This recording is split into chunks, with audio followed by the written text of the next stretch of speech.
Hey, what is going on, all you bus nuts, geeks, and enthusiasts out there? Welcome to another episode of Motor Coach World. My name is James. The classic question of what do you want to be when you grow up has remained a constant for kids growing up all over the world. It's a question that remains the same regardless of language, wealth, and geographical location. It's a question that is a gateway for kids and even some adults to spark dreams and wondrous thoughts of what we would love to do one day. For some, the answer is simply about wealth and power, regardless of occupation.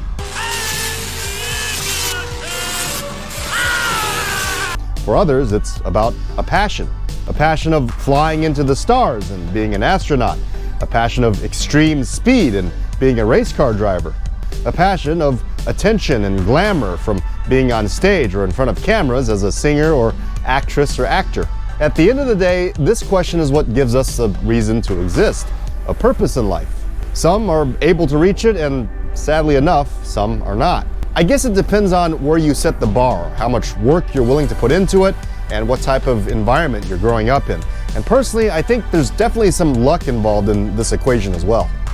Risk is part of the game. You want to sit in that chair. For me, it was never about money, fame, or power. If you're regular on this channel, you would know that I've always had an obsession with buses since the age of 2, when I remember seeing, smelling, and enjoying the feel of the ride. I think I mentioned this in every other video I make. It's dull, plodding, pedantic, much like yourself.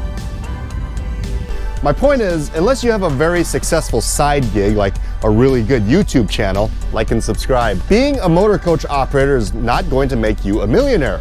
And if you are a millionaire and drive motor coaches for a living, share the wealth. And I don't mean the money, just tell us how.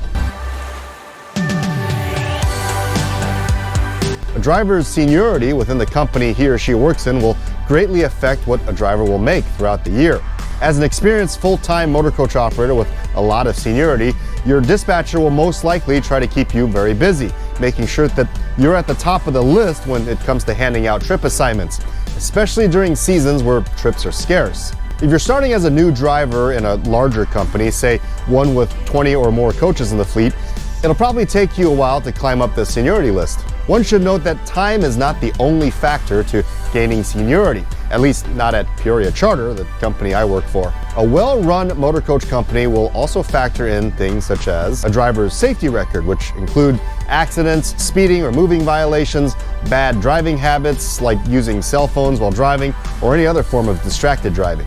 Each of these could result in a driver being held back in seniority within the company, and worst case scenario, the driver's job could be terminated because the company considers him or her too high of a risk. Dependability is another factor. This includes whether or not the driver shows up on time for trips. Customers usually pay a lot to charter a motor coach, and showing up late to pick them up does not reflect well on the company as well as the driver. A driver's attitude is another big factor, at least with Peoria Charter. Attitude towards passengers and staff will also be factored into management's decision of whether or not a driver should be moved up on the seniority list. Some people just feel like they know all there is to know and get combative or offended when a member of management or other drivers try to give them instructions or simply just some helpful advice. Oh, laddie, you've got a lot to learn if you want people to think of you as a miracle worker. Anyone with an attitude where they think they know better than anyone else simply won't make it far in a well-run motor coach company, and thus greatly affecting the type of trips they get sent on and in turn affecting their income. Most motor coach companies have part-time and full-time drivers. Here at Peoria Charter, we have drivers that make this a career, which means that this is their primary source of income.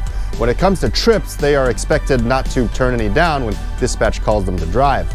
Being a full-time motor coach driver for Peoria Charter means that dispatch will try their best to guarantee them the hours if they guarantee dispatch a solid availability schedule. When it comes down to salaries, a full-time driver will definitely make more towards the higher end of the pay scale in the company as well as the industry.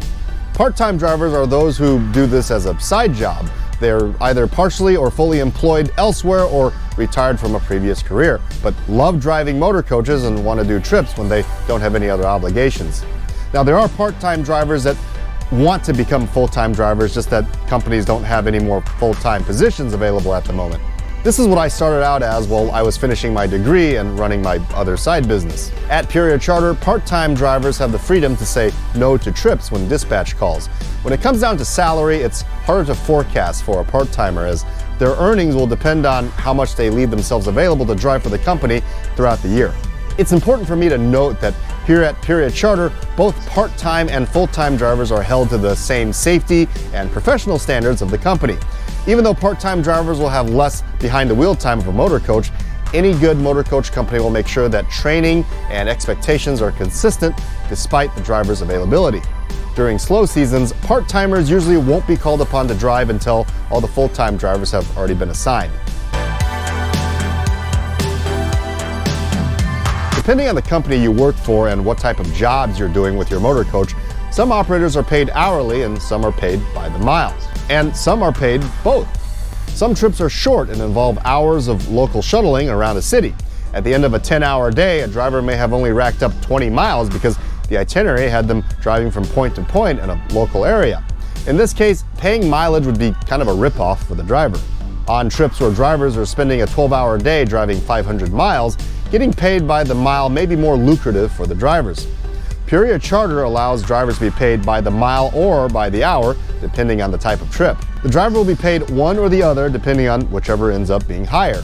Now, there are many different pay methods from company to company, and everyone has their own way of doing things. So some companies even pay the driver the percentage of what the trip costs. On top of mileage pay, hourly pay, and seniority, there are still a bunch of other factors that will add to the bottom line of what a motor coach operator will make throughout the year.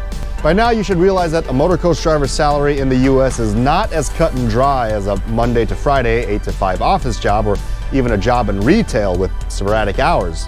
Most over-the-road motor coach companies in the US will provide drivers with a meal allowance. I mean, it seems only fair since motor coach drivers are put in a position where they either have to pack enough food from home for however many days their trips are without proper refrigeration, or eating out.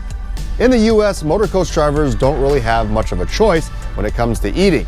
They either have to take advantage of the food stops their passengers put down on the itinerary, or they wait all day until dropping the group off at night and then trying to find a place to eat where a 45-foot motor coach would fit. By the way, bad things tend to happen if you try to take a coach bus or any bus through a drive-thru.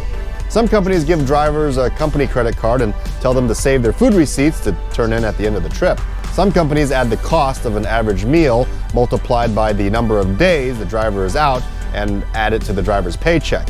And some companies simply hand out cash. Either way, most scenarios means that if the driver eats frugally on trips, they usually get to keep the rest of the meal allowance, adding to the bottom line at the end of the year. Depending on the type of trips a motor coach operator drives, tips and gratuity definitely make up a good part of the driver's earnings. In the US, it's customary for a group that charters a coach to tip the driver from $1 to $3 per person per day. So if a coach has 50 passengers on it and the driver has done an exceptional job, meaning helping with luggage, being very accommodating within reason, keeping the coach clean for the group throughout the trip, the driver being very knowledgeable about the area, being a good concierge, the group should typically give the driver around $100 to $150 per day. Some groups will instruct each of the passengers on the bus to tip the driver individually. Sometimes the group leader or the person who chartered the bus will take care of the tip for the group. And some groups will give gratuity as part of their payment for the trip ahead of time, which means the driver will usually get the tip money from the company upon returning home from the trip. And some groups simply won't tip at all. Now, a professional coach driver will never ask or insist on gratuity. The rule of thumb in the industry is it's appreciated but not expected. At the end of a grueling day, driving through heavy traffic, bending over backward for your group in every little detail, I won't be embarrassed to say that it hurts when they get off the coach and not offer any kind of gratuity. What's the right thing to say? Ow? Ow. Ow! But as a professional motor coach operator, I will maintain a smile on my face and thank them for spending part of their day with me and continue to provide 110% service for them until the trip is over with.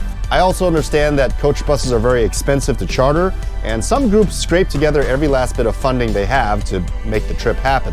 Basically, as a motor coach operator, you have to acknowledge the pain but understand the situation. Drivers that drive line runs or schedules, which are kind of like what Greyhound drivers do, where passengers are not a part of a group, but rather they're individuals buying tickets for their seat to get to a destination, will typically get less on tips. Sometimes line run drivers will get tipped for helping with luggage, but compared to a charter group, the tips these drivers make are pretty insignificant. At Pure Charter, the tips that line run drivers lack are made up for by a more consistent and dependable schedule. Regardless of whether it's busy or not, a company operating a scheduled line run will not stop service just because there are not enough seats sold. Unless there are 0 tickets sold, a line run driver will have a consistent schedule, which means a more consistent income all year round. So there's a reason I haven't mentioned any numbers yet. Based on everything I've just laid out, it's not an easy task to calculate a motor coach driver's salary. As you can see, there are many different factors that go into what each driver can take home on a yearly basis. According to Zippia.com, as of February 1st, 2018, the average salary of a full-time motor coach operator in Illinois is $51,190. And also according to Zippia.com, Illinois ranks as the highest paying state for a motor coach operator's salary, with New Jersey being in the middle at 25th place with a salary of $36,185, and Hawaii coming in last with an average of $24,437 per year. This is all pre-COVID pandemic, of course, and I don't know how much faith I would put in those numbers. Salary.com reports that as of February 26, 2021, the average salary of a motor coach operator in the U.S. is $35,133, with the high end being around $50,000 a year and the low end being around $25,000 a year. Now, this number seems to have factored in the utter demise of the motor coach industry after the COVID pandemic. Now, we can keep looking at different job salary reporting sites on the internet for the next hour, and we'll probably keep getting different answers. Now, I took the results of 4 different sites that report on motor coach driver salaries in the US: ZipRecruiter.com, Zippia.com, Salary.com, and SalaryExpert.com. I averaged all of them out and converted the annual salary to an hourly rate, which comes out to being between $12 an hour on the low end and $25 an hour on the high end, with $17 an hour being in the middle. I'm going to put the links of all the salary reporting websites I use to make this video down in the description box below so that you guys can check it out for yourselves. The simplest way I would put it is a motor coach operator's salary will differ depending on what part of the US you're in, how large the company is, whether they're privately or publicly owned, and your experience and seniority within the company may or may not factor into the equation as well. The difference in pay is even more significant now since the pandemic has ruined the industry and different parts of the country are recovering at different rates. Oh, and some companies will also offer drivers health insurance and some won't, which is also factored in the overall yearly salary reports. Now, I know that this is a very roundabout way of saying each motor coach company's pay will vary. However, I felt that the best way to answer this question was to give all of you the different components that go into what motor coach drivers can make. And then if and when you, the viewer, decide to go work for a motor coach company in the US, or you just want to figure it out, you'll know where to plug in the numbers instead of being blind to what is all involved in the pay. Anyway, I hope you guys enjoyed this video. If you feel like I stated anything incorrectly or would like to add any additional info on what motor coach drivers make in the US, please don't hesitate to leave it down in the comment box below. I do absolutely make it a point to read all of the comments from you guys and try to reply to them. Maybe not right away, but I will eventually get to them. If you felt like I did a good job, then tips are appreciated but not expected. If you want to throw me a bone and support my channel, then go check out my Patreon page, patreon.com/motorcoach. Consider becoming a patron. It's $1 a month unless you like my videos so much that you want to give more. Also, don't forget to smack that like and subscribe button. Consider it a gratuity towards me, but it's free for you. That's the best kind of tip you can give. And as always, if you're watching this, you are part of the motor coach world.